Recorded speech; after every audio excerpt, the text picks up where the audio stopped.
Fair is foul and foul is fair, hover through the fog and filthy air.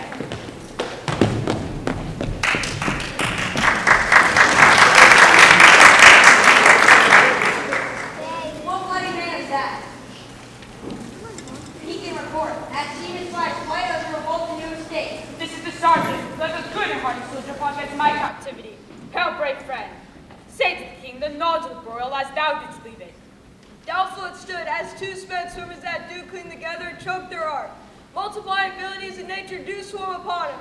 For brave Macbeth, laughing at luck as he chopped his way through MacDonald, who didn't even have time to say goodbye or shake hands before Macbeth split him open from his navel down to his jawbone and stuck his head on our castle walls. Worthy gentlemen! So foul and fair a day I have not seen. How far is called to forest?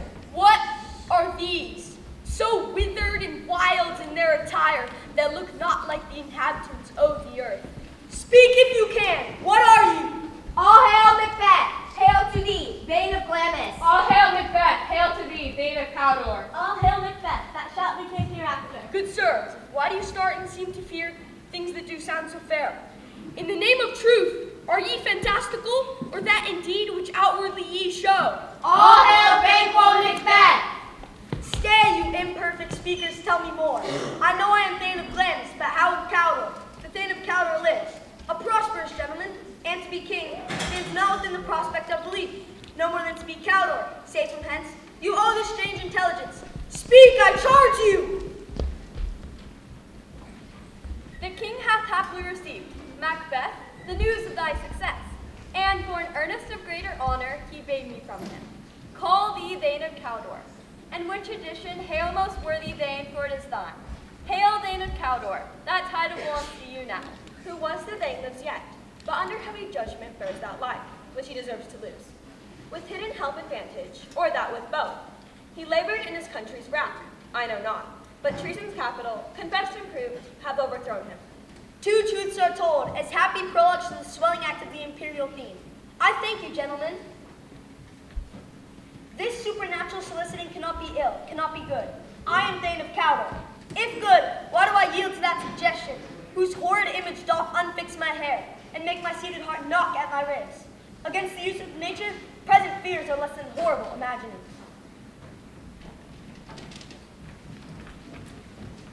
The three witches began to prophesy success for Macbeth. The captain enters and tells King Duncan how brave Macbeth was. Macbeth learns that he will become Thane and eventually king. Time passes, Lennox and Ross come to tell Macbeth that he has become Thane of Cawdor, fulfilling the first prophecy. By the end, Macbeth desires to be king.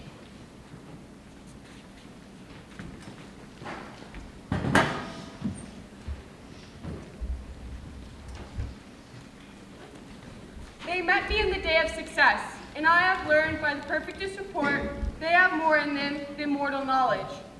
When I burned in desire to question them further, they made themselves air, into which they vanished. Whilst I stood wrapped in the wonder of it, came missives from the king, who all hailed me Thane of Cawdor, by which title before these weird sisters saluted me, and referred me to the coming on of time with Hail King that shalt be. This have I thought good to deliver thee, my dearest partner of greatness, that thou mightest not lose the dues of rejoicing, by being ignorant of what greatness is promised thee. Lay it to thy heart, and farewell. Glamis thou art, and Cawdor, and shalt be what thou art promised. My dearest love, Duncan comes here tonight. And when goes hence? Tomorrow, as he purposes. Oh, never shall some that morrow see. Your face, my dame, is as a book where men may read strange matters. To beguile the time, look like the time. Bear welcome in your eye, your hand, your tongue. We will speak further. Only look up clear. To alter favor ever is to fear. Leave all the rest to me. Lady Macbeth reads a letter from Macbeth saying that he has been called Thane of Cawdor and future king by witch-like creatures with supernatural knowledge. Lady Macbeth does not believe he has what it takes to become king, so she tries to help him plan better, and in order for him to become a step closer to becoming king, he needs to act as if everything is normal at the banquet, and she will take care of the rest.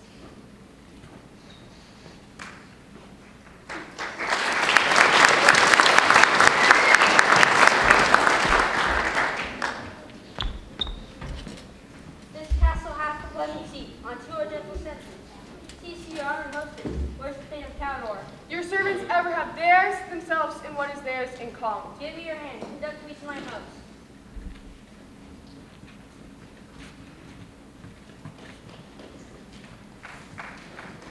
If it were done when 'tis done, then 'twere well. It were done quickly. First, as I'm his kinsman and his subject, strong both against the deed, then as his host, who against his murderer should shut the door, not bear the knife myself.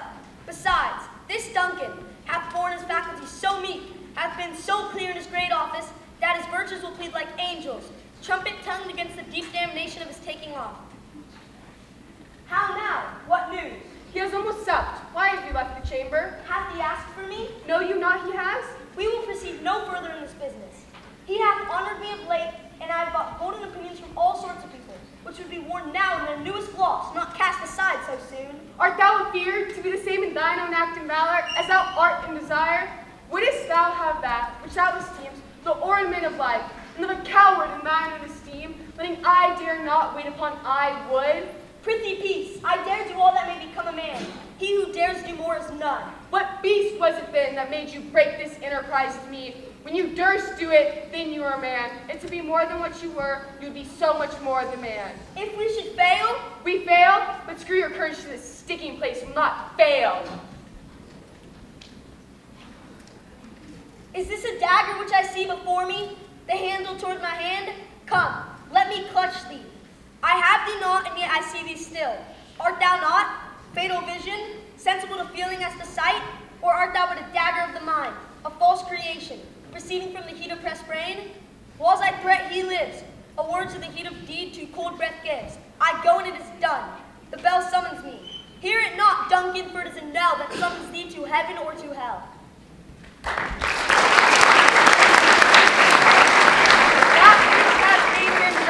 Hath made me bold. What hath quenched them hath given me fire. Hark, peace. It was the owl that shrieked, the fatal bellman that gives the sternest good night. He is about it now. The doors are open, and the surfeited grooms do mock their charge with snores. I have drugged their posits, that death and nature do contend about them, whether they live or die. I have done the deed. Didst thou not hear a noise? I heard the owl scream and the crickets cry. Did not you speak? When? Now. As I descended, methought I heard a voice crying, "Sleep no more, Macbeth does murder sleep, the innocent sleep." What do you mean, infirm of purpose? Give me the daggers, the sleeping dead are but his pictures. 'Tis the eye of childhood that fears a painted devil. If he do bleed, I'll gild the faces of the grooms withal, for it must seem their guilt. Whence is that knocking? What hands are these? Ha, they pluck out mine eyes. Will all great Neptune's ocean wash his blood clean from my hand? My hands are of your color, but I shame to wear hearts so white.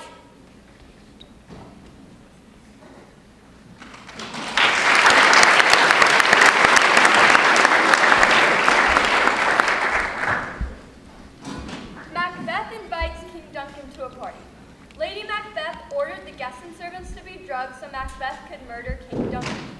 Lady Macbeth becomes enraged at Macbeth because he forgot to get rid of the blood and the daggers. She then takes over, smearing the blood of the dead king on the servants. She claims he is too scared and weak to be a man.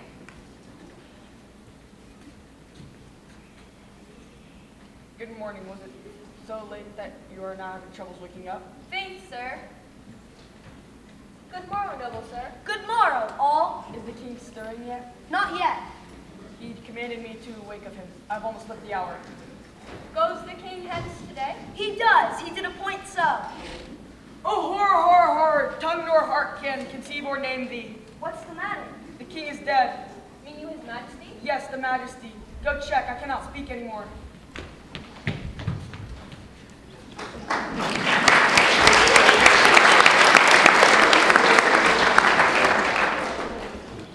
Ross and Lennox enter the palace, greeted by Macduff after a long night. Macduff is confused why the king hasn't awoken. Macduff goes to find the king and sees him dead in his room. Macduff runs to alert the guests. Surprised, Ross and Lennox go to see for themselves. Thou hast it now, King Cawdor Glamis all, as the weird woman promised, and I fear thou playedst most foully for it, yet it was said, it should not stand in thy posterity, but that myself should be the root and father of many kings, if there come truth from them, as upon thee, Macbeth, their speeches shine.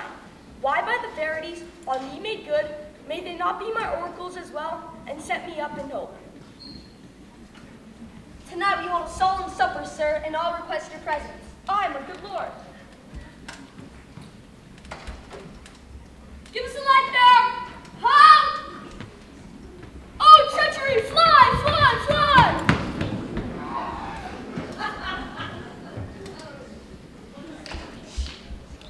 There's blood upon thy face. Tis Banquo. 'Tis better thee without than he within. Is he dispatched? My lord bestoweth, has thy dish in hand.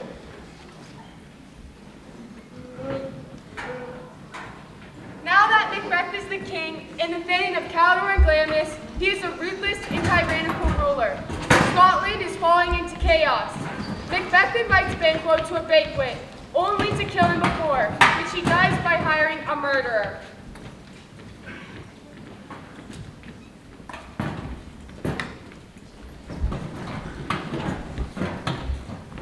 My royal lord, you do not give the cheer. Sweet remembrancer.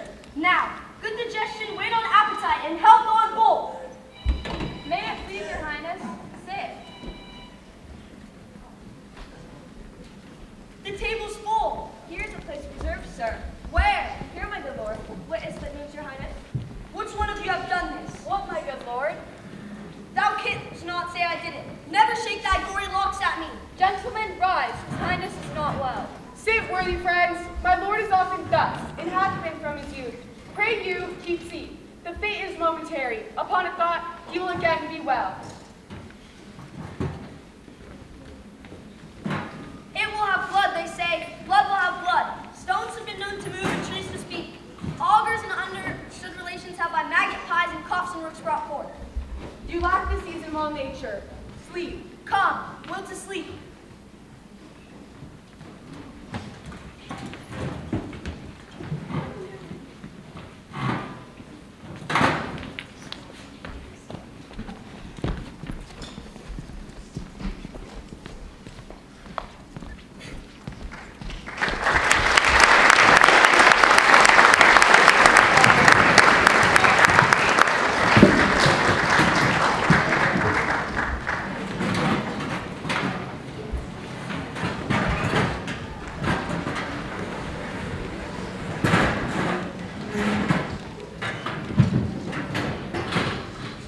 Macbeth invites guests to a banquet to celebrate him becoming king.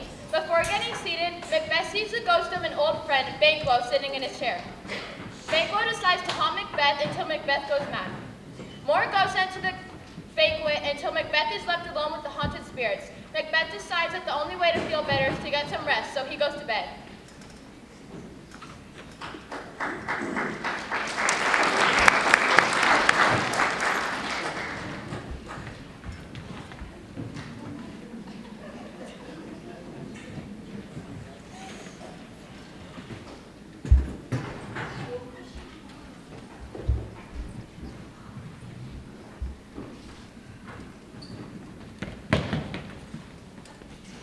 Why, how now, Hecate? You look angrily. Have I not reasoned? Beldams as you are, saucy and overbold. How did you dare trade and traffic with Macbeth of the riddles and affairs of death? And I, the mistress of your charms, the close controverse of all harms, was never called to bear the part or show the glory of our art. And which is worse, all you have done has been but for a wayward son, spiteful and wrathful, whose as others do, loves for his own ends, not for you. But make amends now, get you gone, and at the pit of Acheron, meet me in the morning. There he will come to know his destiny. Your vessels and your spells provide your charms and everything beside. I am for the air. This night I'll spend until a dismal and fatal end.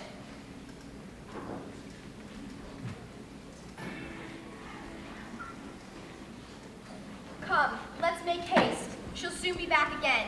Thrice the blinded cat hath mewed. Thrice and once the head pig cried. Hot cat, tis time, tis time. Round about the cauldron go, in the poison entrail throw. Double, double, toil and trouble, fire burn and cauldron bubble. Fillet of fenny snake, in the cauldron boil and bake. Double, double, toil and trouble, fire burn and cauldron bubble. Scale of dragon, tooth of wolf, witches, mummy, moth, and ghost. Double, double, toil and trouble, fire burn and cauldron bubble. Oh, well done, I commend your pains, and everyone shall share at gains. And now about the cauldron, sitting like elfin fairies in a ring and chanting all that you put in. How now, you secret black and midnight hags? What is it you do? A deed without a name. I conjure you by that which you profess, however you come to know it. Answer me! Speak, demand. We'll answer. Tell me, thou unknown power. Macbeth, Macbeth, Macbeth, beware Macbeth, beware the fate of vice, this is me enough. Macbeth, Macbeth, Macbeth, these bloody bold and resolute, lack to scorn, the power of man and of woman born shall harm Macbeth. The allied though proud to take no care who cast the chase, or where they can fire it up. Macbeth shall never vanquish thee until the great burden which to high Wilton hill shall come against him. Seek to know no more. I will be satisfied. Deny me this and an eternal cruciformity. Let me know. And what noise is that?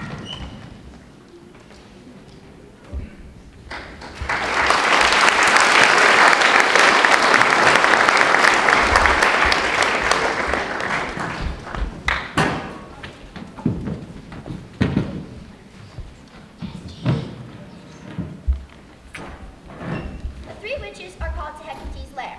The oldest witch is ready to face punishment for telling Macbeth his future without asking Hecate's permission, but the other two sisters are timid. Hecate tells them the plans for the night, and they make a spell to predict Macbeth's future. She comes back and is pleased that they followed her orders. Later, Macbeth comes to seek out his future, and Hecate shows him the three apparitions to show him what shall happen. What has Macduff done to make him fly the land? He has none. His flight was madness. When our actions do not refuse what makes us traitors. Wisdom! To leave his wife, his babes, his mansion and titles, in a place from whence himself does fly. He loves us not. He wants a natural touch, for the poor wren, the most diminutive of birds, to fight her young ones against the nest, and against the owl. If all is fear and nothing is love, as little is wisdom to fight against the reason. Was my father a traitor, mother? Aye, that he was, What is a traitor? by one who swears and lies. And be all traitors that do so? Everyone that does so is a traitor and must be hanged. Who must hang them? Why? The honest men. Then the liars and swearers are fools, for the liars and swearers are enough to beat the honest men and hang up them. Now God, help me poor monkey. But how will that do for a father? If he were dead, you'd weep for him. Poor paddler, pocket. Whether should I fly? I've done no harm, but I remember now. I'm living in an earthly world. To do harm is often laughable, to do good is often dangerously phallic. What then, alas, should I put up this womanly defense to say I've done no harm?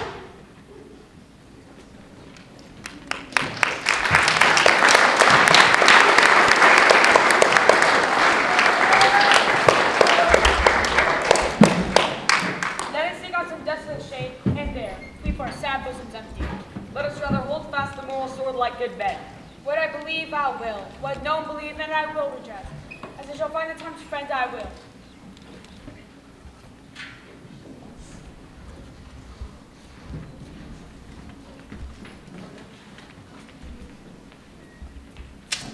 Lady Macduff just receives news that her husband Macduff has been killed, but little does she know he is alive and trying to bring back Malcolm from England so he can rule this land.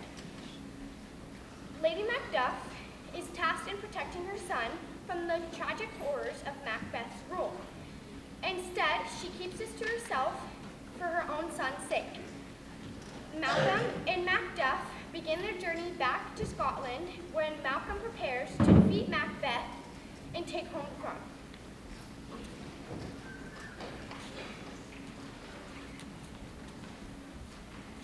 I have 2 nights' watch with you and can perceive no truth in your report. When was it she last walked?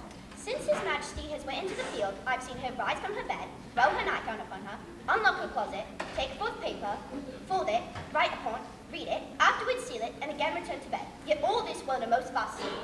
A great perturbation in nature to receive at once the benefit of sleep and do the effects of watching. In this slumbery agitation, besides her walking and other actual performances, what at any time have you heard her say? That, madame, which I will not report after her. You may to me, and 'tis most meet you should. Neither to you nor anyone, having no witness to confirm my story. Out, damn spot, out, I say. 1, 2, why then, 'tis time to die. Hell is murky, fie, my lord, fie. A soldier in a beard, what need we fear who knows it when none can call our power to account? Yet who would have thought the old man to have had so much blood in him? The thane of fight had a wife. Where is she now? What? Will his hands ne'er be clean? No more of that, my lord, no more of that. You mar all with this starting. Here's the smell of blood still. All the perfumes of Arabia will not sweeten this little hand. Oh, oh, oh. She has spoke of what she should not. I am sure of that. Heaven knows what she's known. The heart is sorely charged. This disease is beyond my practice. Yet I have known those which have walked in their sleep and died holdily in their beds. Wash your hands, put on your nightgown, look not so pale. I tell you yet again, Banquo's buried. He cannot come out on's grave. Even so, will she go now to bed? Thy vexing. Foul whisperings are abroad. Unnatural deeds do breed unnatural troubles. Infected minds to their death pillows will discharge their secrets. In the castle, the doctor comes to solve the mystery about why Lady Macbeth is going insane, even though she knows she can't cure it. She asks the gentlewoman why she is acting this way, but the gentlewoman refuses to say, for if she does, she will get in trouble and Lady Macbeth could be executed. Lady Macbeth continues to descend into madness.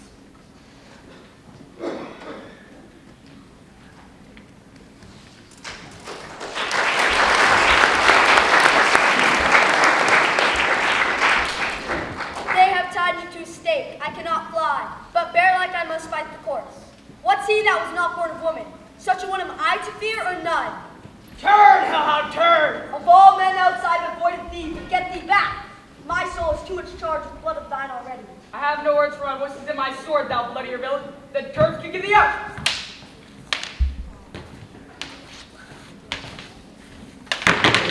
Thou losest labor.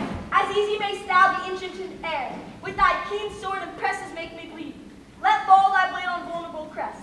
I bear a charmed life which must not yield to one of women born. Spare thy charm and let the angels who still serve. Tell thee, Macduff, was from his mother's womb untimely ripped. Accursed be that tongue that tells me so. For I hath cowed my better part of man. And be these juggling fiends no more believe that palter with us in a double sense, that keep the word of promise to our ear and break it to our hope. I'll not fight with thee. I'll throw my warlike shield. Lay on, Macduff, and damn be him that first cries, hold, enough!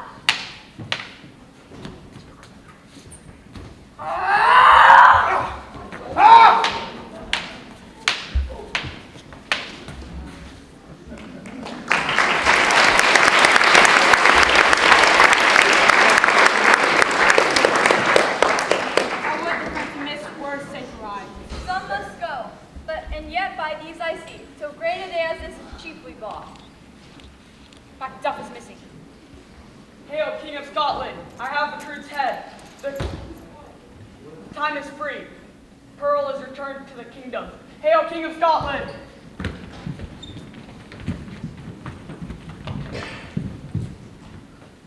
Hail, King of Scotland! We shall not spend a large expense of time before we reckon with your several loves. So make us even with you, my dainty kinsmen. Henceforth be earls, the first ever Scotland, such an honor named what's more to do, to be planted newly with the time. As Concomar's thou friends abroad, that fled the snares of watchful tyranny, producing forth the cruel ministers of the dead butcher and his friend like queen. Twice to stop ourselves from violent hands, took law for life. This and what needful else. That calls upon us by the grace of grace, will perform a measure time and place. So thanks to all at once, and to each one, whom we invite to see us crown that skull.